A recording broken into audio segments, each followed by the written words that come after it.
ಅಭಿಮಾನಿಗಳಿಗೆ ತುಂಬಾ ನಿರಾಸೆ ಆಗ್ಬಿಟ್ಟಿದೆ. ನಮ್ಮ ಹುಡುಗ ಬೇರೆ CSK ಫ್ಯಾನು ಉರಿಸ್ತಾ ಇರ್ತಾನೆ ನಮಗೆ. ಆದ್ರೆ ಏನು ಮಾಡೋಕ್ಕಲ್ಲ, ಬಿಟ್ಕೊಡಕ್ಕಾಗುತ್ತಾ RCB ಯಾವಾಗಲೂ. King Kohli king Kohli king Kohli ಅವ್ನು ಟುಂಗ್ ಆದರೆ ಮುಗೀತು ಗೇಮಲ್ಲಿಗೆ.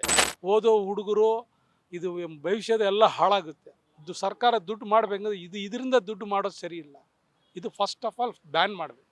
ಆ ಬೆಡ್ಡಿ ಕಟ್ಟಿ ಎಷ್ಟು ಲಕ್ಷಾಂತರ ಜನ ಮನೆ ಮಠ ಕಳ್ಕೊಂಡು ಬೀದಿಗೆ ಬರ್ತಾ ಇದ್ದಾರೆ. ಬ್ಯಾಟಿಂಗ್ ಲೈನಪ್ ಬಂದು ಒಬ್ಬರ ಮೇಲೆ ಡಿಪೆಂಡ್ ಆಗ್ತಾರೆ. ಇಲ್ಲದ್ರೆ ಫ್ಲಾಪ್ ಇದು ಮಾಡಬೇಕು, ಹೊಡಿಬೇಕು, ಇಲ್ದವ್ರೆ ನಾವು ವಿರಾಟ್ ಕೊಹ್ಲಿ ಅವ್ರು ಹೊಡಿಬೇಕು. ಬೇರೆ ಗೇಮ್ಗಳಿಗಿಂತ ಈ ಕ್ರಿಕೆಟ್ ಟೀಮು ದಿನವೆಲ್ಲ ಬೆಳಗಿನ ಸಾಯಂಕಾಲದವರೆಗೂ ಸೋಂಬೇರಿ ಗೇಮ್ ಥರ ಕುತ್ಕೊಂಡು ನೋಡಬೇಕು. ಇದು ಜುವಾ ಥರ ಆಗೋಗಿದೆ, ಮೇಕಿಂಗ್ ಮನಿ. ಇದರಿಂದ ಸರ್ಕಾರ ಟ್ಯಾಕ್ಸ್ ಬರುತ್ತೆ ಅಂತ ಹೇಳಿ ಎಲ್ಲ ವಿಧ ಬ್ಯಾಡ್ ಎಲಿಮೆಂಟ್ಸ್ ಮಾಡಿ ಇದೊಂದು ನನ್ನನ್ನು ಕೇಳಿದ್ರೆ ಇದನ್ನ ಎತ್ತು ಬಿಡಬೇಕು. ಈಗ ಹೆಡ್ಡು ಅವರೆಲ್ಲ ಶಿವನ್ ದುಬೆ ಎಲ್ಲ ಇದ್ರು. ಅವ್ರು ಶಿವನ್ ದುಬೆ ಎಲ್ಲ CSKಗೆ ಹೋಗಿ ಚೆನ್ನಾಗಿ ಆಡ್ತಾ ಇದಾರೆ. ಅಲ್ಲಿ ನಮ್ಮ RCB ಇದ್ದಾಗ ಆಡಲಿಲ್ಲ. ಈ ಮ್ಯಾಚ್ ನೋಡ್ತೀವಮ್ಮ, ನೋಡಿ ಬೇಜಾರಾಗ್ತಾ ಇದೆ. ಈಗ ವರ್ಲ್ಡ್ ಕಪ್ಪು ಎಲ್ಲ ಮ್ಯಾಚ್ನು ಹೊಡ್ಕೊಬಂದು ಲಾಸ್ಟಲ್ಲಿ ಬಿಟ್ಕೊಟ್ರು. ಈಗ ನೀವು ಹೇಳ್ತೀರಾ ನಮ್ಮ ಬೆಂಗಳೂರು ಟೀಮು, ನಮ್ಮ ಇಂಡಿಯನ್ ಟೀಮು ಅಂತ ನೀವು ಹೇಳ್ತೀರಾ, ಒಪ್ಕೋಣ. ನಾವು ಎಲ್ಲ ಅದಕ್ಕೆ ಪ್ರೋತ್ಸಾಹ ಕೊಟ್ಟು ನೋಡ್ತೀವಿ. ಬಟ್ ಅವರೇ ಕೈ ಕೊಡ್ತಾರಲ್ಲ. ಈಗ RCB ಬೆಂಗಳೂರು ಟೀಮ್ ಅಂತ ಎಲ್ಲ ಇಂಟ್ರೆಸ್ಟಾಗಿ ನೋಡ್ತಾರೆ. ಒಂದು ಮ್ಯಾಚ್ನು ಕರೆಕ್ಟಾಗಿ ಹೊಡೆಯಲ್ಲ, ಯಾರೋ ಒಬ್ಬನ ಮೇಲೆ depend. King Kohli king Kohli king Kohli ಅವ್ನು ಟುಂಗ್ ಆದರೆ ಮುಗೀತು ಗೇಮಲ್ಲಿಗೆ. ಯಾರು ಅಂಥ ಬ್ಯಾಟ್ಸ್ಮನ್ಗಳು ಮತ್ತು ಬೌಲರ್ಗಳು ಇನ್ನೂ ಬೇಕು. ಬ್ಯಾಟ್ಸ್ಮನಲ್ಲಿ ಯಾರು? ಅವನೇ ಡೂಪ್ಲೆಕ್ಸು, ಕೊಹ್ಲಿ, ನೆನ್ನೆ ಆಡ್ನಲ್ಲ ದಿನೇಶ್ ಕಾರ್ತಿಕ್, ಇನ್ನೂ ಒಂದು 2-3 ಬ್ಯಾಟ್ಸ್ಮನ್ ಬೇಕು, ಮತ್ತು ಒಳ್ಳೆ ಬೌಲರ್ಸ್ ಬೇಕು. ಇದ್ದರೆ ಓಪು. ನಾವು ಇಟ್ಕೊಂಡಿರ್ತೀವಿ, ಅವ್ರಿಗಿರ್ಬೇಕಲ್ಲ. ಅದೇ ಇನ್ಸ್ಪಿರೇಷನ್ ಅವ್ರಿಗಿರ್ಬೇಕಲ್ವ. ನಮಗಿದೆ ಗೆಲ್ಲಬೇಕು ಅಂತ. ಬಂದ್ರಲ್ಲ ಹೆಣ್ಮಕ್ಳು ಎಷ್ಟು ಅಂತೀವಿ, ಗೆಲ್ಲಬೇಕಲ್ಲ ಅವರು. ನೋಡಿ ಆ ಹುಡುಗಿ ಗೆದ್ದು ಬಂದದಕ್ಕೆ ಎಷ್ಟು ಗ್ರ್ಯಾಂಡಾಗಿ ಏನದು ಹುಡುಗಿ ಹೆಸರು ಮೊನ್ನೆ ಇದರಲ್ಲಿ ಫೈನಲ್ ಗೆದ್ದು ಬಂದದಕ್ಕೆ ಎಷ್ಟು ಹುಡುಗಿಗೆ ಎನ್ಕರೇಜ್ ಮಾಡಿದ್ರು ಮಾಡ್ಬೋದು. ಮತ್ತು ಜೊತೆಗೆ ಬೇರೆ ಗೇಮ್ಗಳಿಗಿಂತ ಈ ಕ್ರಿಕೆಟ್ ಟೀಮು ದಿನವೆಲ್ಲ ಬೆಳಗಿನ ಸಾಯಂಕಾಲದವರೆಗೂ ಸೋಂಬೇರಿ ಗೇಮ್ ಥರ ಕುತ್ಕೊಂಡು ನೋಡಬೇಕು. ಫುಟ್ಬಾಲು, ವಾಲಿಬಾಲ್, ಹಾಕಿ, ಕಬಡ್ಡಿ 1 hour 2 hour ಅದು ಆವಾಗ ಗೇಮ್ಗೆ ಅದು ಕರೆಕ್ಟ್ ಇರಬೇಕು. ಕ್ರಿಕೆಟು ಆ 1 hour ಕ್ರಿಕೆಟ್ನ 1 hour 2 hour ಆಡ್ಸೋಕೆ ಆಗಲ್ಲ, ಒಪ್ಕೊಳ್ಳೋಣ. ಅವ್ರು ಹೇಳ್ದಂಗೆ ವರ್ಷ ಪೂರಿ 3 ತಿಂಗಳಿಗೂ ಒಂದೊಂದು ಕಪ್ಪು, ಅದೆಲ್ಲ ಸರಿ ಇಲ್ಲ. ಕಾಲೇಜು ಸ್ಕೂಲಸ್ಸು ಇವುಗಳೆಲ್ಲ ಎಕ್ಸಾಮ್ ಟೈಮ್ ನೋಡಿಕೊಂಡು ಮಾಡಬೇಕು. ಇವರು ಕ್ರಿಕೆಟ್ ಆ ಮಂಡಳಿಗೆ ಮತ್ತು ಸರ್ಕಾರಕ್ಕೆ ಆ ಕ್ರಿಕೆಟ್ ಪ್ಲೇಯರ್ಗೆ ದುಡ್ಡು ಬರ್ತದೆ ಅಂದ್ಬಿಟ್ಟು 3 ತಿಂಗಳಿಗೂ ಮಾಡ್ತಾಯಿದ್ರೆ ಅದು ಪ್ರಯೋಜನ ಇಲ್ಲ. ಅದರಿಂದ ಯಾರಿಗೆ? ಕ್ರಿಕೆಟ್ ಮಂಡಳಿಯವ್ರಿಗೆ, ಸರ್ಕಾರಕ್ಕೆ, ಕ್ರಿಕೆಟ್ ಪ್ಲೇಯರ್ಗೆ. ಅದು ಬರೀ ಟಿಕೆಟಾ? ಆ ಬೆಡ್ಡಿ ಕಟ್ಟಿ ಎಷ್ಟು ಲಕ್ಷಾಂತರ ಜನ ಮನೆ ಮಠ ಕಳ್ಕೊಂಡು ಬೀದಿಗೆ ಬರ್ತಾ ಇದ್ದಾರೆ. ಇವೆಲ್ಲ ಅವಾಯ್ಡ್ ಆಗಬೇಕು. ಅವ್ರು ನಂಬಿ ಲಕ್ಷಾಂತರ ರೂಪಾಯಿ ಮನೆಗಳ್ನೂ ಕಳ್ಕೊಂಡಿರೋರು ಎಷ್ಟೋ ಜನ ಇದ್ದಾರೆ.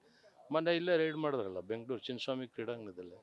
ಅಲ್ಲೇ ಕೂತ್ಕೊಂಡು ಮಾಡ್ತಿದ್ದವ್ರಿಗೆ, ಸ್ಟೇಡಿಯಮಲ್ಲೇ ಕೂತ್ಕೊಂಡು ಇದು ಮಾಡ್ತಿದ್ದವ್ರಿಗೆ ರೈಡ್ ಮಾಡಿದ್ರಲ್ಲ. ಇವೆಲ್ಲ ಮಾಡಬೇಕು. ಅವ್ರು ನಂಬಿ ಜನಗಳು ಹಾಳಾಯ್ತಾರೆ. ಬೆಡ್ಡಿಂಗ್ ಕಟ್ಟಿ ಮನೆ ಆಸ್ತಿ ಹಾಳು ಮೂಳು. ಫಸ್ಟ್ ಆಫ್ ಆಲ್ ಇದು ಒಂದು ಏನಾಗಿದೆ ಅಂದರೆ ಇದು ಜುವಾ ಥರ ಆಗೋಗಿದೆ, ಮೇಕಿಂಗ್ ಮನಿ. ಇದರಿಂದ ಸರ್ಕಾರ ಟ್ಯಾಕ್ಸ್ ಬರುತ್ತೆ ಅಂತ ಹೇಳಿ ಎಲ್ಲ ವಿಧ ಬ್ಯಾಡ್ ಎಲಿಮೆಂಟ್ಸ್ ಮಾಡಿ ನನ್ನನ್ನು ಕೇಳಿದ್ರೆ ಇದನ್ನ ಎತ್ತು ಬಿಡಬೇಕು. ಓದೋ ಹುಡುಗರು ಇದು ಭವಿಷ್ಯದ ಎಲ್ಲ ಹಾಳಾಗುತ್ತೆ. ಇದು ಸರ್ಕಾರ ದುಡ್ಡು ಮಾಡಬೇಕಂದ್ರೆ ಇದರಿಂದ ದುಡ್ಡು ಮಾಡೋದು ಸರಿ ಇಲ್ಲ. ಇದು ಫಸ್ಟ್ ಆಫ್ ಆಲ್ ಬ್ಯಾನ್ ಮಾಡಬೇಕು. ಎಕ್ಸಾಮ್ಸ್ ಬರ್ತದೆ, ತಂದೆ ತಾಯಿ ಕಷ್ಟಪಟ್ಟು ಇಷ್ಟು ಡೊನೇಷನ್ ಕೊಟ್ಟು ಓದಿಸ್ತಾರೆ. ಅವ್ರದ್ದೆಲ್ಲ ನೀರಿನಲ್ಲಿ ಹೊಟ್ಟೋಗುತ್ತೆ. ಈಗಿನ ಕಾಲ ಜೆನ್ಷನ್ ಏನು ಗೊತ್ತಿದೆ? ಅವ್ರ ಕಾಲಲ್ಲಿ ನಿಂತ್ಕೋಬೇಕು, ಏನು ಮಾಡಬೇಕು ಗೊತ್ತಿಲ್ಲ. ಅದು ಇಷ್ಟಿಗೆ ಪ್ಯಾರಲ್ ಸೋಷಿಯಲ್ ಮೀಡಿಯಾ, ಮೊಬೈಲ್ ಬೇರೆ ಬಂದುಬಿಟ್ಟಿದೆ. ಇಲ್ದಿದ್ದರೆ OTT ಏನೋ ಬಂದಿದೆ ಎಲ್ಲ. ಇದೆಲ್ಲ ನೋಡಿದ್ರೆ ಭವಿಷ್ಯ ನೋಡ್ಬೇಕ್ರಿ ಸರ್ಕಾರ. ದುಡ್ಡು ಬರುತ್ತೆ ಅಂತ ಯಾಕೆ ಇನ್ನು ಬೇರೆ ಇಲ್ಲಿಗಲ್ ಆ್ಯಕ್ಟಿವ್ ಡ್ರಗ್ಸು ಮಾಡಿಬಿಡಲಿ. ಅಫ್ಘಾನಿಸ್ತಾನ ಕೆನಡಾನಲ್ಲಿ ಮಾಡೋ ಥರ ದುಡ್ಡು ಬರುತ್ತೆ.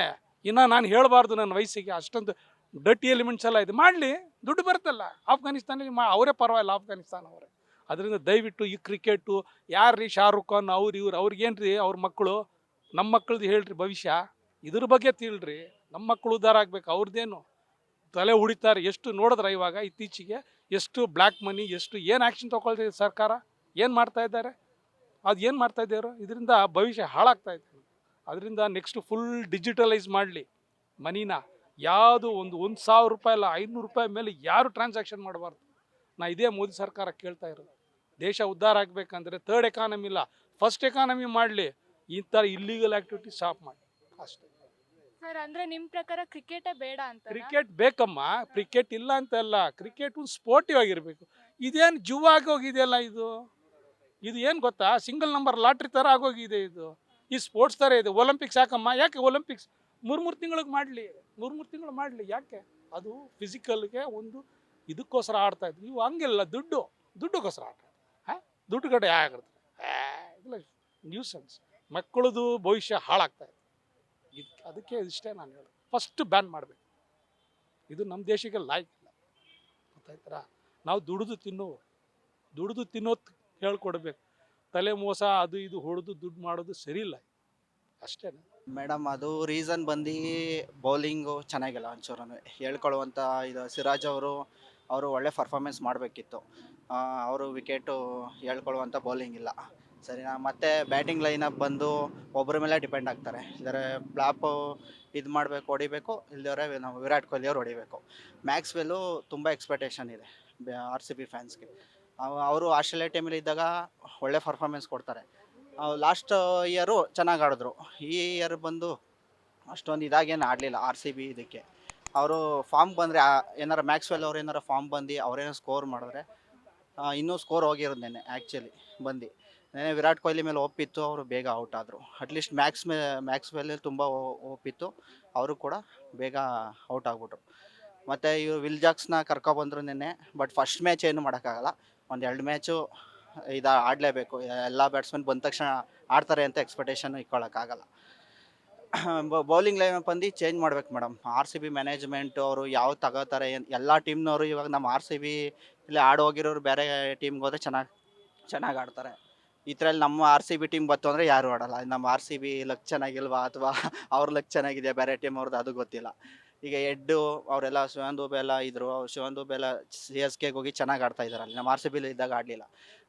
ಇವ್ರು ಬಂದು ಹೆಡ್ಡವ್ರು ಬಂದು ಹೈದ್ರಾಬಾದ್ಗೆ ಹೋಗಿ ಚೆನ್ನಾಗಿ ಆಡ್ತಾ ಇದ್ದಾರೆ. RCBಲಿ ಇದ್ದಾಗ ಕೂಡ ಆಡಲಿಲ್ಲ. ಒಳ್ಳೊಳ್ಳೆ ವೆಸ್ಟ್ ಇಂಡೀಸ್ ಪ್ಲೇಯರ್ ತಗೋಬೇಕು ಮೇಡಮ್. ಯಾಕೆಂದರೆ ವೆಸ್ಟ್ ಇಂಡೀಸ್ ಪ್ಲೇಯರ್ಸ್ಗಳು T20 ಚೆನ್ನಾಗಿ ಆಡ್ತಾರೆ. ವೆಸ್ಟ್ ಇಂಡೀಸ್ ಪ್ಲೇಯರ್ಸ್ಗಳೇ ಇಲ್ಲ. ಮೇನ್ ವೆಸ್ಟ್ ಇಂಡೀಸ್ ಪ್ಲೇಯರ್ಸ್ಗಳನ್ನ ತಗೋಬೇಕು. ಈಗ ಗೇಲ್ ಅವರು ಇದ್ದರು, ಕ್ರಿಸ್ ಗೇಲ್ ಇದ್ದಾಗ ಹೆಂಗೆ ಹೋಗ್ತಿತ್ತು, ಸ್ಕೋರ್ ಚೆನ್ನಾಗಿ ಆಡ್ತಿದ್ರು. ಅವ್ರು ಹೋದ್ಮೇಲೆ ಅಂಥ ಪ್ಲೇಯರ್ ಎಕ್ಸ್ಪೆಕ್ಟೇಷನ್ ಬರಲಿಲ್ಲ ನಮ್ಮ RCB ಟೀಮ್ಗೆ. ಸ್ಟಾರ್ಟಿಂಗ್ ಅಲ್ಲಿ ಈ ಸಲ ಕಪ್ ನಮ್ದೇ ಅನ್ನೋ ಜೋಶ್ ಇತ್ತು, ಆ ಜೋಶ್ ಇವಾಗ್ಲೂ ಇದೆಯಾ? ಇವಾಗಲೂ ಇದೆ, ಯಾವಾಗಲೂ ಇರುತ್ತೆ ಮೇಡಮ್. RCB ಎವರ್ ಗ್ರೀನು, ಯಾವಾಗಲೂ ಇರುತ್ತೆ. ಬಟ್ ಏನು ಅಂದರೆ ಯಾವತ್ತು ಆ ಕನಸು ಈಡೇರುತ್ತೋ ಗೊತ್ತಿಲ್ಲ. ಇನ್ನು 8 ಮ್ಯಾಚ್ ಇದೆ, 8ಕ್ಕೆ 8 ಮ್ಯಾಚ್ ವಿನ್ ಆಗ್ಬೇಕು ಅವರು. ಅದ್ರ ಬಗ್ಗೆ ಏನನ್ಸುತ್ತೆ ಮೇಡಮ್? 8ಕ್ಕೆ 8 ಮ್ಯಾಚೂ ವಿನ್ ಆಗ್ಬೋದು. ಏನು ಅಂದರೆ ಎಲ್ಲ ಅಂದರೆ ನಮ್ಮ ಮ್ಯಾಕ್ಸ್ವೆಲ್ ಮೇನ್ ಫಾರ್ಮ್ ಬರಬೇಕು. ಮ್ಯಾಕ್ಸ್ವೆಲ್ ಅವ್ರ ಫಾರ್ಮ್ ಬಂದರೆ ವಿರಾಟ್ ಕೊಹ್ಲಿ ಅವ್ರು ಆಡೇ ಆಡ್ತಾರೆ. ಒಂದು ಮ್ಯಾಚ್ ಇಲ್ಲ ಅಂದರೆ ಇನ್ನೊಂದು ಮ್ಯಾಚ್ ಆಡೇ ಆಡ್ತಾರೆ. ಇನ್ನು ಕ್ಯಾಪ್ಟನ್ನು ಡುಪ್ಲೆಸಿ ಅವರು ಆಡೇ ಆಡ್ತಾರೆ, ಏನು ತೊಂದರೆ ಇಲ್ಲ. ವಿಲ್ ಜಾಕ್ಸು ಒಂದು ಮ್ಯಾಚ್ ಹೇಳೋಕ್ಕಾಗಲ್ಲ, ನೆಕ್ಸ್ಟ್ ಮ್ಯಾಚ್ ಚೆನ್ನಾಗಿ ಆಡ್ಬೋದು ಅವರು. ಮತ್ತು ಬೌಲಿಂಗ್ ಲೈನಪ್ಪು ಇನ್ನೂ ಸ್ವಲ್ಪ ಯಾರನ್ನಾರು ಎಕ್ಸ್ಟ್ರಾ ಪ್ಲೇಯರ್ಸ್ನ ಇದು ಮಾಡಿ ಹಾಕಬೇಕು. ಈ ಥರ ಆದರೆ ಚೆನ್ನಾಗಿರ್ಬೋದು. ಸರ್, ಅಭಿಮಾನಿಗಳು ತುಂಬ ನಿರಾಸೆ ಆಗ್ಬಿಟ್ಟಿದೆ. ನಮ್ಮ ಹುಡುಗ ಬೇರೆ CSK ಫ್ಯಾನು, ಉರಿಸ್ತಾ ಇರ್ತಾನೆ ನಮಗೆ. ಆದರೆ ಏನು ಮಾಡೋಕ್ಕಲ್ಲ, ಬಿಟ್ಕೊಡೋಕ್ಕಾಗುತ್ತೆ. RCB ಯಾವಾಗಲೂ RCB for ever, any time. ನಿನ್ನೆ ಮ್ಯಾಚ್ ಸೋತ ತಕ್ಷಣ ಏನ್ ಅನ್ನಿಸ್ತು? ಫ್ರೆಂಡ್ಸ್ ಯಾರಾದ್ರೂ ಏನಾದ್ರು ಅಂದ್ರ? ಬಟ್ ಏನಾದ್ರು ಒಳ್ಳೆ ಸ್ಕೋರೇ ಇತ್ತು ಮೇಡಮ್. ಯಾಕೆಂದ್ರೆ ಅದು ಮುಂಬೈ ಪಿಚ್ ಆಗಿರೋದ್ರಿಂದ ಅವರು 250 ಎಕ್ಸ್ಪೆಕ್ಟೇಷನ್ ಇತ್ತು. 250 ಹೊಡೆದಿದ್ರೆ ನೆನ್ನೆ ವಿರಾಟ್ ಕೊಹ್ಲಿ ಅವರು ಅಥವಾ ಮ್ಯಾಕ್ಸ್ವೆಲ್ ಇನ್ನೊಂದು 30-40 ಆಡ್ಬಿಡಿದ್ರೆ, DK ಅವರು ಒಳ್ಳೆ ಬ್ಯಾಟಿಂಗ್ ಆಡಿದ್ರು. ಏನಾರು ಇನ್ನೊಂದು 40-50 ರನ್ ಎಕ್ಸ್ಟ್ರಾ ಆಗಿದ್ರೆ ಸ್ವಲ್ಪ ಕಾಂಪಿಟೇಷನ್ ಇರೋದು, ಸ್ವಲ್ಪ ಟಫ್ ಫೈಟ್ ಕೊಡ್ಬೋದಿತ್ತು. ಯಾಕಂದ್ರೆ 15 ಓವರ್ಗೆ 200 ಚಿಲ್ಲರೆ ಅಂದರೆ ಇನ್ನೊಂದು 50-60 ರನ್ ಹೊಡೆದಿದ್ರು ಹೆಚ್ಚು ಕಮ್ಮಿ ಫೈನಲ್ವರೆಗೆ ಹೋಗೋದು ಮ್ಯಾಚು, ಗೆಲ್ಲೋ ಚಾನ್ಸಸ್ ಇತ್ತು. ಯಾಕೆ ಮುಂಬೈ ಪಿಚ್ ಆಗಿರೋದ್ರಿಂದ ಬ್ಯಾಟಿಂಗ್ ಪಿಚ್ ಅದು. 250 ಇಲ್ಲ 240 ಮೇಲೆ ಸ್ಕೋರ್ ಹೊಡಿಬೇಕಿತ್ತು, ಇವರು ಹೊಡಿಲಿಲ್ಲ. ಈಸಿಯಾಗಿ ಬಿಟ್ಕೊಟ್ರು ಮ್ಯಾಚ್ನ ಅಂತ ಅನ್ಸುತ್ತಾ? ಈಸಿಯಾಗಿ ಏನು ಬಿಟ್ಕೊಡಿಲ್ಲ ಮೇಡಮ್, ಫೈಟ್ ಕೊಟ್ಟರು. ಒಂದು 3 ಅವರ್ಸ್ ಕಂಟ್ರೋಲ್ ಮಾಡಿದರು. 3 ಅವರ್ಸ್ ಕಂಟ್ರೋಲ್ ಮಾಡಿದ್ಮೇಲೆ ಆಮೇಲೆ ಸ್ಕೋರ್ ಆಗ್ಬಿಡ್ತು ಮೇಡಮ್. ಇಸಾನ್ ಕಿಸಾನ್ ಅವರು ಚೆನ್ನಾಗಿ ಹೊಡ್ರು. ಮತ್ತು ಮ್ಯಾಕ್ಸ್ವೆಲ್ ಒಂದು ಕ್ಯಾಚ್ ಡ್ರಾಪ್ ಮಾಡಿದ್ರು, ಅಲ್ಲಿ ಇದಾಯಿತು ಮೇಡಮ್. ಅದೊಂದು ಫೀಲ್ಡಿಂಗ್ ಹಿಡಿದ್ಬಿಟ್ಟಿದ್ರೆ ಕಿಸಾನ್ ಬೇಗ ಔಟ್ ಆಗಿಬಿಡ್ತಿದ್ರು, ಅಲ್ಲಿ ಮಿಸ್ ಆಯಿತು ಮ್ಯಾಚ್. Beet plus Karnataka.